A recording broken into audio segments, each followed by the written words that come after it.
Welcome everyone. ஒரு டீ-ஷர்ட்டை வச்சு எப்படி டோட் பேக் செய்யலாம் அப்படின்றது தான் இன்றைக்கி நம்ம பார்க்க போகிறது. வாங்க வீடியோக்குள்ளே போகலாம்.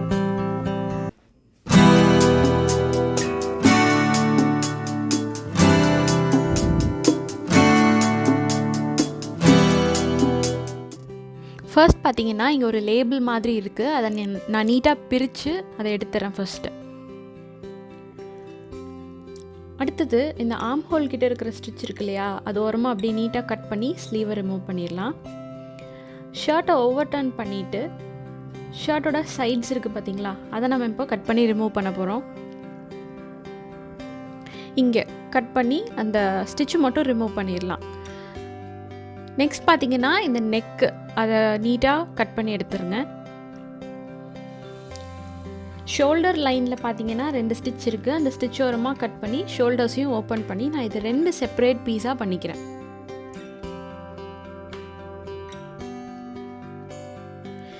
இப்போது அந்த அன்ஈவனாக இருக்கிற அந்த neck part, front and back பீஸில் இருக்கிற அந்த நெக் பார்ட்டை கட் பண்ணி எடுத்துகிட்டு ஸ்ட்ரெயிட் ஆக்கிக்கிறேன் ஃபேப்ரிக்கை.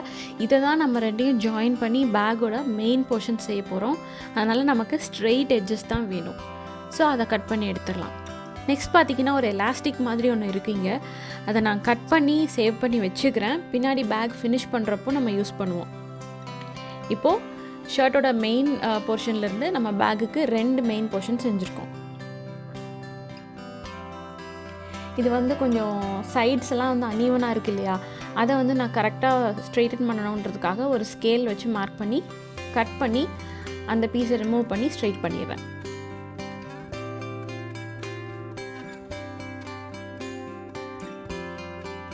நெக்ஸ்ட்டு ஒரு ஸ்லீவை மட்டும் எடுத்துகிட்டு அதில் கீழே எலாஸ்டிக் ரிமூவ் பண்ணிட்டு அந்த ஆர்ம் ஹோல் பார்ட்டில் இருக்கிற அன்ஈவன் எட்ஜை கட் பண்ணி ரிமூவ் பண்ணிடுறேன். இப்போது அந்த ஜாயினிங் ஸ்டிச் இருக்கும்ல, அங்கேயும் கட் பண்ணி ஓப்பன் பண்ணிவிட்டு இந்த ஸ்லீவை வச்சு 2 பீஸ் நான் கட் பண்ணி ஈக்குவலாக 2 பீஸ் எடுத்துக்கிறேன். இதுதான் நம்ம பேக்கோட சைடாக யூஸ் பண்ண போகிறது. பார்த்திங்கன்னா இதுதான் மெயின் பீஸ் 2 ப்ளஸ் ஒரு ஸ்லீவில் கட் பண்ண 2 சைட் பீஸ். இதே மெஷர்மெண்ட்க்கு நான் லைனிங்கும் எடுத்திருக்கேன். லைனிங்கும் பார்த்தீங்கன்னா நான் இன்னொரு வேஸ்ட் டிஷர்ட்லேருந்து தான் செஞ்சுருக்கேன்.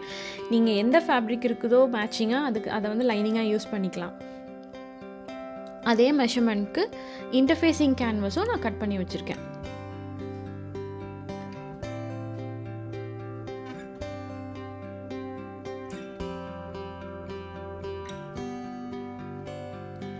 இப்போது இதில் ஃபர்ஸ்ட்டு பார்த்தீங்க அப்படின்னா எல்லாத்துலேயுமே 3 லேயர் இருக்குது இல்லையா. இன்டர்ஃபேஸிங் கேன்வஸ் ஒன்று, லைனிங் ஒன்று, மெயின் ஃபேப்ரிக் ஒன்று.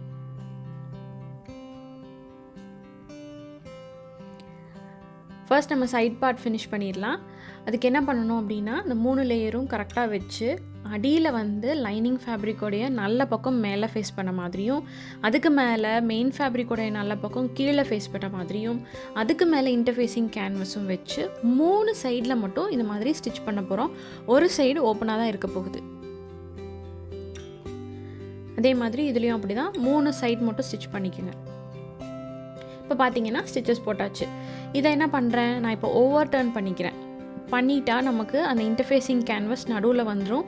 லைனிங் ஃபேப்ரிக்கும் மெயின் ஃபேப்ரிக்கும் தான் 2 சைடில் இருக்கும். நல்லா அமுத்தி விட்டுக்கோங்க. சைட்லலாம் அந்த கேன்வஸ் இருக்கிறங்காட்டிக்கு நல்லா அது போய் படிஞ்சிரும். ஸோ நீங்கள் அமுத்தி விட்டிங்கனாலே அது நல்லா ஸ்டிஃபாக நிற்கும். அந்த உள்ள கார்னர்ஸ் எல்லாம் கரெக்டாக வெளியே வரணும் அப்படின்னா ஒரு பென்னோ பென்சிலோ வச்சு அந்த கார்னர்ஸில் கொஞ்சம் குத்தி விட்டிங்கன்னா தான் அந்த கார்னர்ஸ் கரெக்டாக வரும். இல்லைன்னா ஒரு மாதிரி மடங்கின மாதிரி இருக்கும்.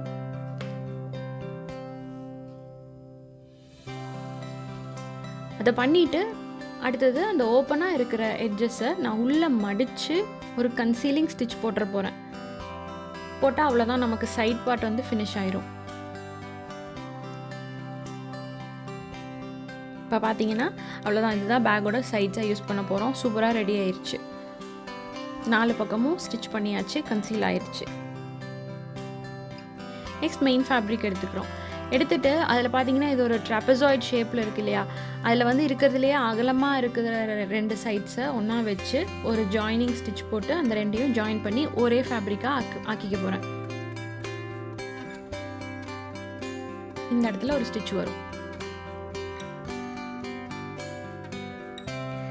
இப்போ இதை ஸ்டிச் பண்ணியாச்சு. நெக்ஸ்ட் என்ன பண்ணுறேன் அப்படின்னா கேன்வாஸ் எடுத்து அதையும் அதே மாதிரி ரெண்டையும் அந்த அகலமான பக்கம் வந்து ஒன்றோட ஒன்று பக்கமாக வச்சு இந்த இடத்துல ஒரு ஸ்டிச் போட்டு இந்த கேன்வாஸையும் ஜாயின் பண்ணிடுறேன். இப்போ பார்த்தீங்கன்னா நல்ல ஃபேப்ரிக்கோடைய ஸ்டிச் உள்ள பக்கம் மேலே ஃபேஸ் பண்ண மாதிரியும் இன்டர்ஃபேஸோடைய ஸ்டிச் உள்ள பக்கம் கீழே ஃபேஸ் பண்ண மாதிரியும் வச்சு நான் இந்த 2 லேயரையும் ஜாயின் பண்ணிடுறேன். 4 சைடுமே ஸ்டிச் போட்டு ஜாயின் பண்ண போகிறேன். பாருங்கள், இந்த மாதிரி ஆயிரும். ஸ்டிச் போட்டாச்சு. அடுத்தது லைனிங்கோட இதை அட்டாச் பண்ணுறோம். லைனிங் ஃபேப்ரிக்கோடைய கரெக்ட் சைட் மேலே ஃபேஸ் பண்ணுற மாதிரியும் இந்த லேயர்ஸோடைய கரெக்ட் சைட் கீழே ஃபேஸ் பண்ணுற மாதிரியும் வச்சு பாருங்கள், கீழே லைனிங் இருக்குது, மேலே இந்த 2 லேயர்ஸ் இருக்குது. இப்படி வச்சு இந்த 2 லாங் சைடு இருக்குது பார்த்தீங்களா, அந்த லாங் சைடில் மட்டும் 2 ஸ்டிச் வர மாதிரி நான் ஃபஸ்ட்டு ஸ்டிச் பண்ணிக்கிறேன். இன்னும் 2 சைடு ஓப்பனாக தான் இருக்க போகுது. பண்ணியாச்சு. இப்போது இதை அப்படியே உள்ளே திருப்பிக்க வேண்டியது தான். திருப்பிட்டா நமக்கு கேன்வாஸ் நடுவில் போயிடும், மெயின் ஃபேப்ரிக் வெளியவும் உள்ள லைனிங்கும் வந்துடும்.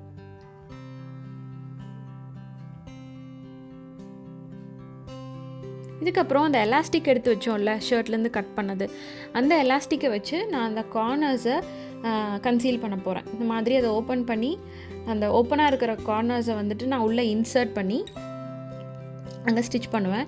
ஒருவேளை நீங்கள் எடுக்கிற ஷர்ட்லேயோ டிஷர்ட்லேயோ ட்ரெஸ்ஸுலேயோ உங்களுக்கு இந்த மாதிரியெல்லாம் எக்ஸ்ட்ரா எலாஸ்டிக் டிசைன்ஸ் எதுவும் இல்லை அப்படின்னா ஒன்றும் பிரச்சனை இல்லை. நம்ம சைட் பார்ட்டை எப்படி கன்சீல் பண்ணமோ அதே மாதிரி நீங்கள் இந்த மெயின் போர்ஷனையும் வந்து ஃபஸ்ட்டு 3 பக்கமும் ஸ்டிச் பண்ணிவிட்டு அதுக்கப்புறமா ஓவர் டர்ன் பண்ணிவிட்டு இன்னொரு பக்கத்தை மடித்து தைச்சிங்க அப்படின்னா உங்களுக்கு அதே மாதிரி ஃபினிஷிங் வரும். இது நான் இங்கே ஒரு எலாஸ்டிக் இருக்கிறங்காட்டிக்கு அதை வேஸ்ட் பண்ண வேண்டாமே அப்படின்னு இப்படி யூஸ் பண்ணிக்கிட்டேன். பாருங்கள், இது ரெடி ஆகிடுச்சு. அவ்வளோதான். இப்போ இதையும் சைட் பீஸையும் ஜாயின் பண்ண தான் போகிறோம். அதுக்கு என்ன பண்ணணும்னா இதனுடைய சென்டர் பாயிண்ட் கரெக்டாக ஹாஃபாக மடிச்சிங்கன்னா சென்டர் பாயிண்ட் கிடைக்கும் இல்லையா. ஸோ இந்த சென்டர் பாயிண்ட்டையும் சைட் பீஸோடைய சென்டர் பாயிண்ட்டையும் ஒன்றா வச்சு ஃபஸ்ட்டு பின் பண்ணிக்கிறேன். அதே மாதிரி சைட்ஸையும் அதே மாதிரி பின் பண்ணிவிட்டு அப்புறமா இந்த 3 பக்கமும் நான் தையல் போட போகிறேன். பின் பண்ணாமல் அப்படியே தைக்க ஆரம்பித்தோம் அப்படின்னா நமக்கு எங்கேயாவது ஒரு பக்கம் இழுத்துட்டாலும் கூட பேக்கே ஃபுல்லாக வந்து ஒரு மாதிரி கோணை ஆயிரும். அதனால் ஃபர்ஸ்ட் பின் பண்ணிவிட்டு அப்புறமா தைக்க ஆரம்பிங்க. இன்னொரு சைடும் அதே ஸ்டெப்ஸ் ஃபாலோ பண்ணிக்கலாம்.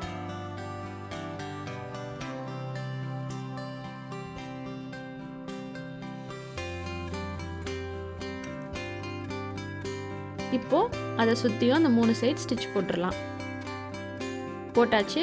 பேக் நமக்கு சூப்பராக ரெடி ஆயிடுச்சு. பாருங்கள், நல்லா ஃபினிஷிங் வந்திருக்கு நமக்கு சைடில் எல்லாமும். அடுத்தது ஹேண்டில் செய்ய போகிறோம். இன்னொரு ஸ்லீவ் இருக்குது இல்லையா, அதை வந்து அந்த எலாஸ்டிக்கை ரிமூவ் பண்ணிட்டு கட் பண்ணி ஓப்பன் பண்ணிடலாம்.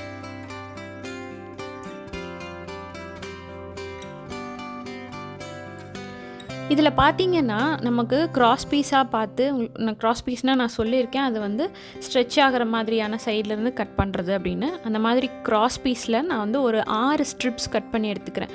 ஒரு 3/4 இன்ச் அகலம் உள்ள ஸ்ட்ரிப்ஸ் தான் நான் கட் பண்ணியிருக்கேன்.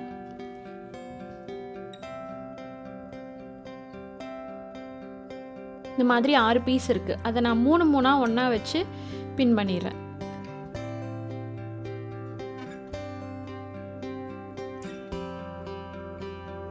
பின் பண்ணிவிட்டு இந்த 3 ஸ்ட்ராண்டை வச்சு நான் பிரைட் மாதிரி பின்னிக்கிறேன்.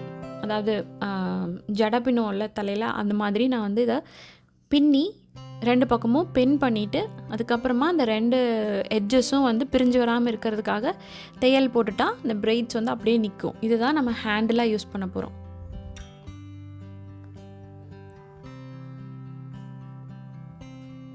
அதே மாதிரி இன்னொன்றும் பண்ணிடலாம்.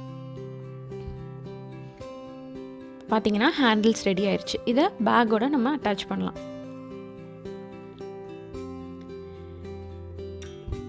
இந்த மாதிரி உள் பக்கமாக தையல் வர மாதிரி வச்சுட்டிங்க அப்படின்னா இந்த ஹேண்டில் பிடிச்சி நம்ம தூக்குறப்போ அந்த தையல் உள்ளே போயிடும், நமக்கு வெளியே தெரியாது, பேக் நீட்டாக ஃபினிஷிங் இருக்கும்.